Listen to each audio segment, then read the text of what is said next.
বাংলাদেশের ২৩তম রাষ্ট্রপতি হিসেবে নির্বাচিত হলেন মির্জা ফখরুল ইসলাম আলমগীর।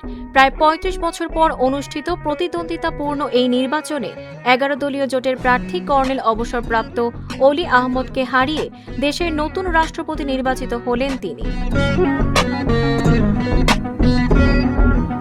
বৃহস্পতিবার জাতীয় সংসদ ভবনের সংসদ কক্ষে অনুষ্ঠিত ভোটে ২/৩ ভোট পেয়েছেন মির্জা ফখরুল ইসলাম আলমগীর। রাষ্ট্রপতি নির্বাচনে ভোটার ছিলেন জাতীয় সংসদের ৩৪৯ জন সদস্য। জয়ী হতে প্রয়োজন ছিল অন্তত ১৭৫ ভোট।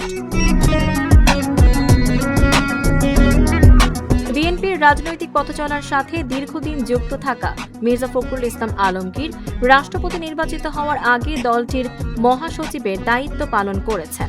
নির্বাচনের আগে তিনি বলেছিলেন, রাষ্ট্রপতি হলেও জনগণের পাশে থেকে সেবা করতে চান।